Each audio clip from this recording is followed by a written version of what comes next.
There is a particular kind of quiet that settles over a honey house in late July, when the supers come off lighter than they should.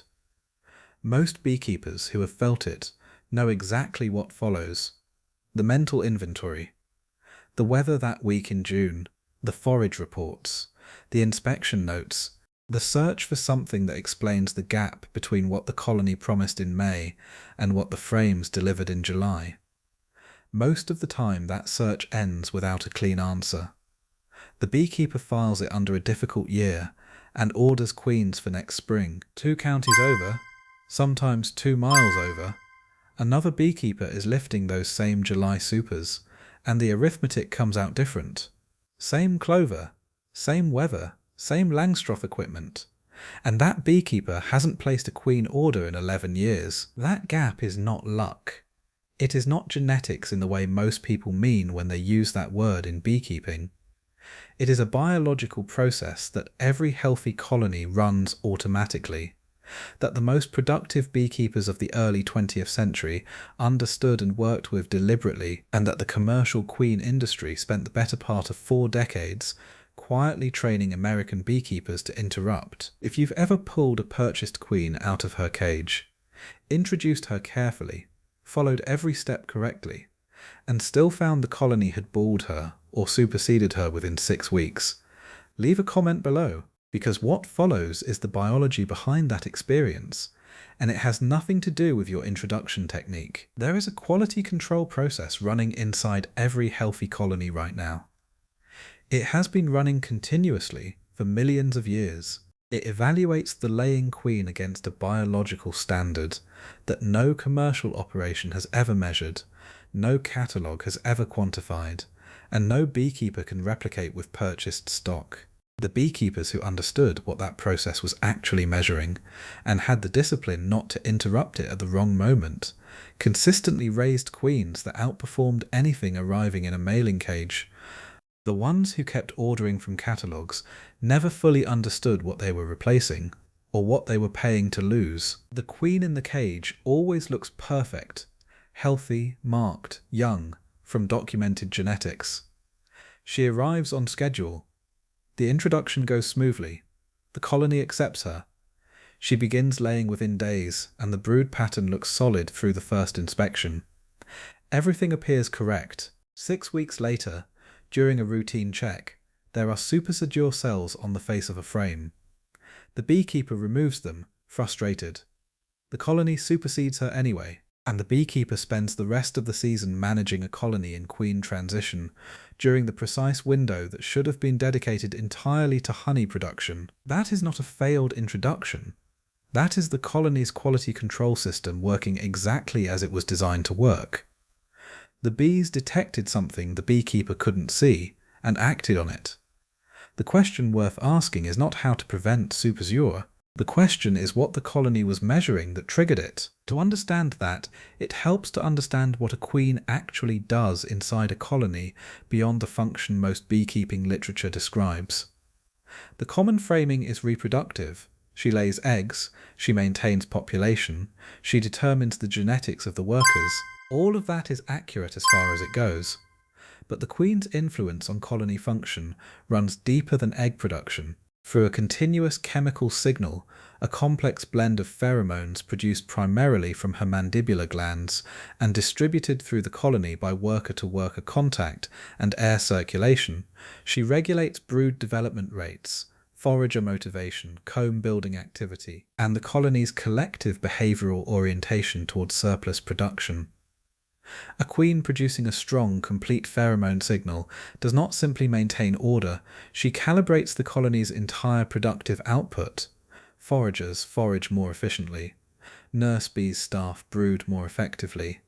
The colony's economic activity, the conversion of incoming nectar into capped surplus honey, runs at a higher efficiency under a queen with a strong pheromone profile than under one whose signal has degraded or was never fully developed. This is what the colony measures, not brood pattern in the way a beekeeper reads it, not daily egg count, the chemical completeness and signal strength of the queen's pheromone output. Worker bees assessing the queen through direct contact and through the chemical environment of the hive, are detecting the quality of that signal continuously. When the signal begins to degrade, through age, through physical damage, through any of the physiological factors that reduce pheromone production, worker bees begin building supersedure cells, not as a crisis response, as a calibrated, anticipatory quality management decision. The colony acts before the queen fails completely. It acts while it still has the biological resources to raise a replacement under optimal conditions rather than emergency ones. This is the distinction that matters most, and that almost no commercial beekeeping advice preserves clearly. Emergency queen cells are built in response to sudden queen loss. The colony is in crisis. It uses whatever larvae are available, typically young worker larvae that are within the right developmental window, and it raises replacement queens under the pressure of a colony without laying queen pheromone. The results are variable. The process is urgent and imprecise. Supersedure cells are built under a different biological condition entirely. The colony still has a laying queen. The pheromone signal has not collapsed. It has declined measurably below the threshold the workers detect as optimal. The colony selects specific larvae for supersedure queen rearing. Typically larvae from eggs laid very recently, sometimes from eggs laid by the queen herself in positions the workers have specifically prepared. The nurse bees that staff those supersedure cells are well nourished, operating under a functioning queen pheromone environment, capable of providing the precise and sustained royal jelly nutrition that produces a physiologically complete queen.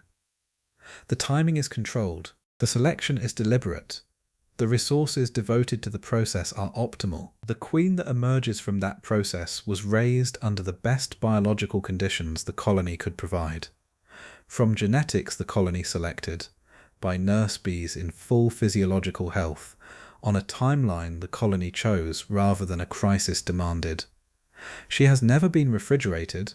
She has never been shipped in a cage across 1,000 miles in a postal vehicle. She has never been fed the reduced nutrition of transit. She has mated locally with drones from the regional gene pool, including drones from her own colony and from neighbouring colonies that have survived the same local disease pressures, the same local forage conditions, and the same seasonal challenges that her workers will face. She carries immunity profiles calibrated to her specific environment in a way that no queen bred in Georgia and shipped to Ohio can replicate. If this kind of reasoning changes how you think about the queens you're managing right now, a subscription means more of this content reaches the beekeepers who need it. The early American beekeepers who understood supersedure biology and worked with it deliberately were not doing anything philosophically radical.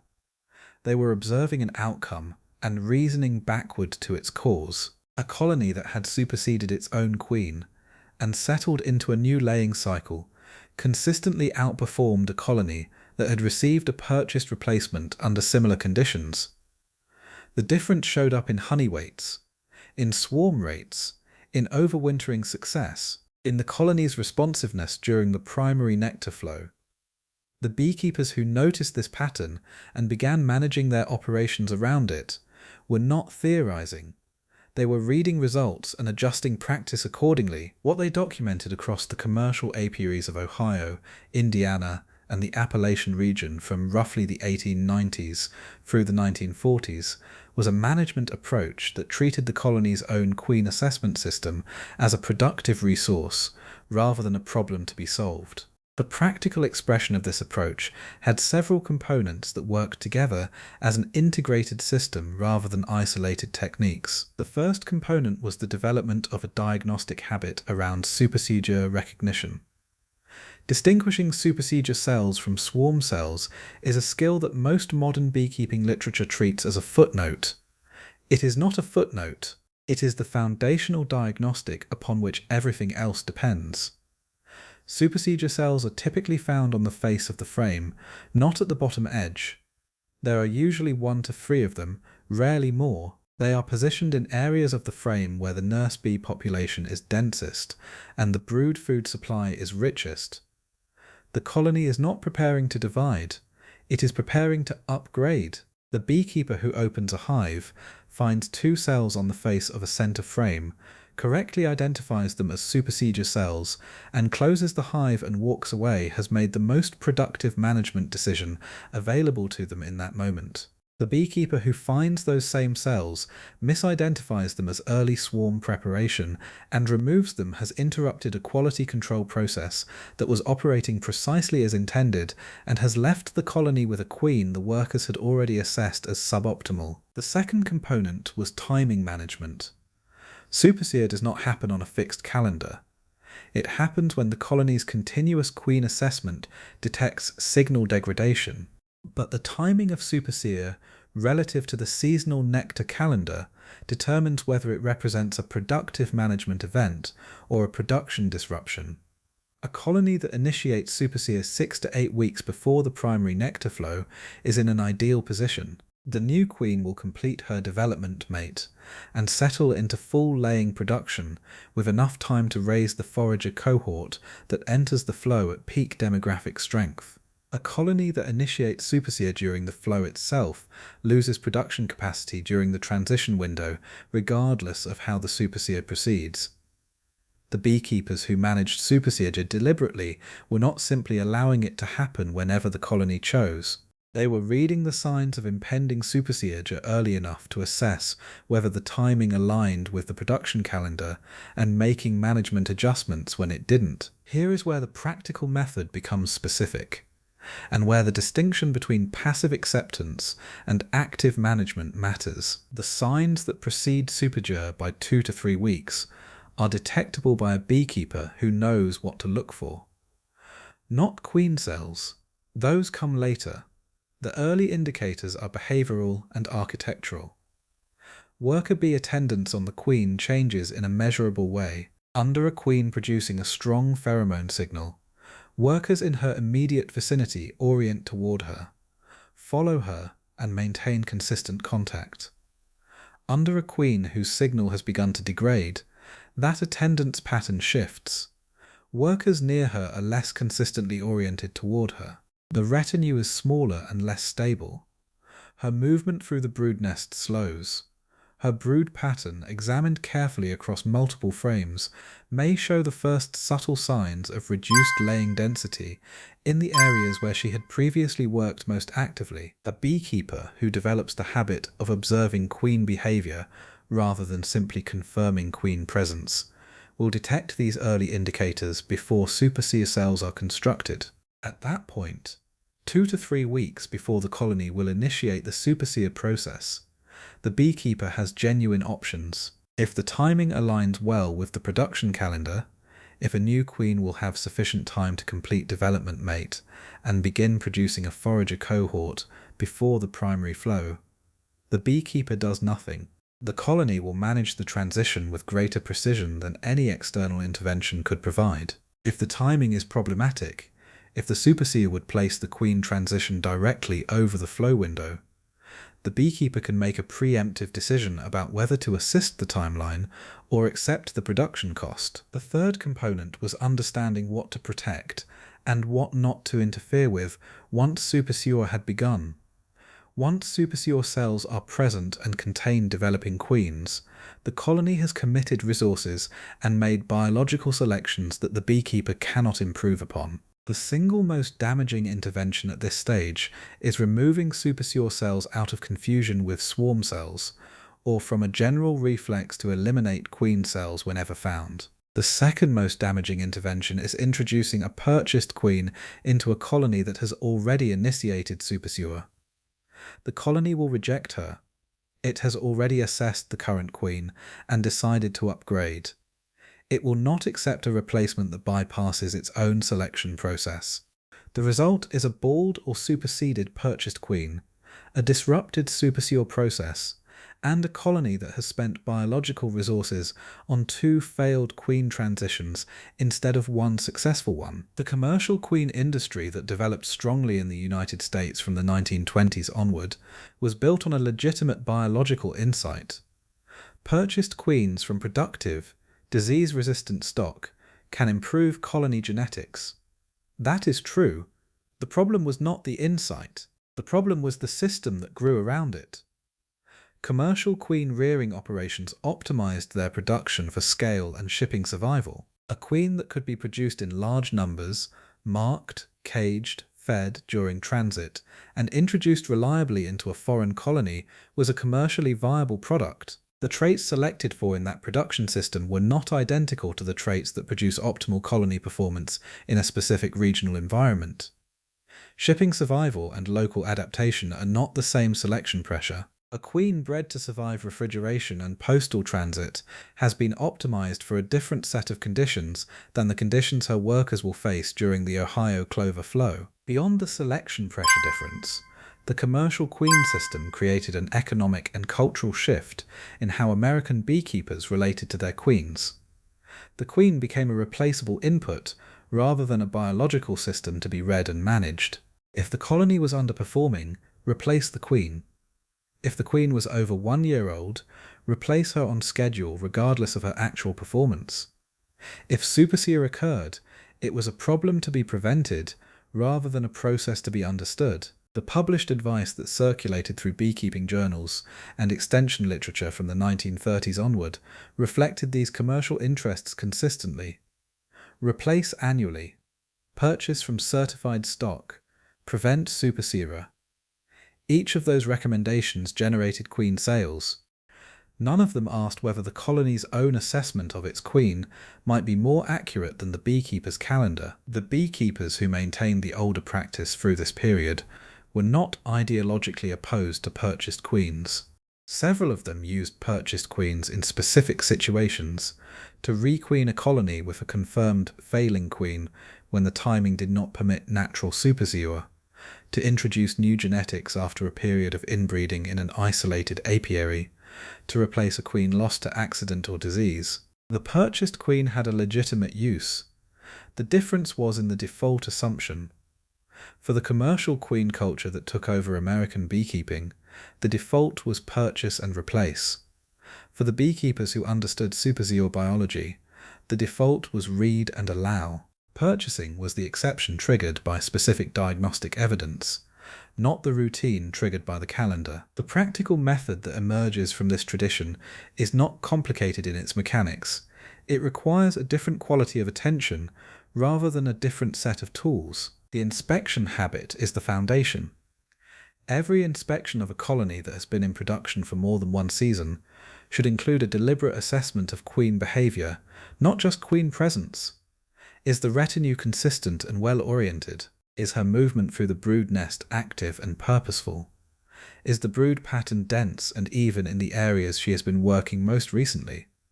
A queen who passes all three of those assessments is producing an adequate pheromone signal and the colony is not preparing to supersede her. A queen who shows declining retinue orientation, slowing movement or subtle brood pattern changes in her most recently worked areas is showing early signs of signal degradation. Note it, return in 10 days and assess again. If the pattern has continued, the colony may initiate supersedure within 2 to 3 weeks. When supersedure cells are found, the first response is identification. Location on the frame matters. Face of the frame, 1 to 3 cells, in areas of high nurse bee density, supersedure. Bottom edge of multiple frames, many cells, swarm preparation. The two conditions require opposite responses. Swarm cells in a colony approaching population peak require space management and possible splitting. Supersedure cells in a colony with a declining queen require nothing except the discipline to close the hive and allow the process to proceed. The timing assessment follows. Where is this colony in the production calendar? If the supersedure will resolve, new queen laying consistently, 6 or more weeks before the primary flow, the colony will enter that flow with a fresh queen producing a strong, complete pheromone signal, a brood nest that has been refreshed by the transition, and a forager cohort that is responding to optimal queen chemistry. That is a productive outcome. If the supersedure timing is problematic, the options are to accept the production cost and allow the natural process to proceed, or to make a carefully considered decision to introduce a purchased queen after the supersedure cells have been removed. Understanding that this removes the colony's own quality selection and substitutes the beekeeper's judgment for a biological assessment system that has been running with greater precision than any external evaluation can match. The colonies that never needed a purchased queen were not lucky. They were not running unusual genetics. They were in the hands of beekeepers who had developed the observational precision to detect queen signal degradation before the colony acted on it, who could distinguish supersedure from swarm preparation reliably, who understood what the colony was measuring, and had the patience to let it measure without interference, and who recognized that the queen emerging from a well-resourced supersedure in a healthy local colony carried advantages that no catalogue listing could quantify. That knowledge did not disappear because it was wrong. It disappeared because it generated no sales. It required no annual purchase. It improved colony performance through understanding, rather than through inputs, and the industry that shaped American beekeeping advice from the 1930s onward had no commercial interest in transmitting it clearly. The biology has not changed. Colonies still run the same queen assessment system they have always run.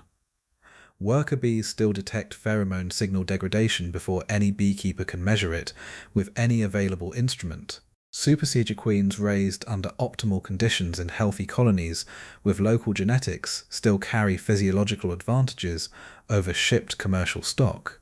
The clover flow still rewards colonies operating under queens, producing complete, strong pheromone signals with better forager motivation, better processing efficiency, and better surplus production. The only thing that changed was what beekeepers were taught to do when they found a queen cell on the face of a frame. And that single teaching, remove it, prevent it, replace the queen before it happens, cost a generation of American beekeepers the compounding benefit of a quality control system that was already doing its job better than any replacement they could order. What does your queen's retinue look like this season? That question, asked at the hive with enough observational patience to actually answer it, is the beginning of the management approach that the most consistently productive beekeepers of the early 20th century built their operations on. Not the catalogue, not the marking pen, not the annual replacement schedule, the observation, the patience, and the discipline to let the colony finish what it started. Verlässig Morvnaimish Harfed is started. If this kind of biology-first reasoning changes how you read your queens this season, subscribe.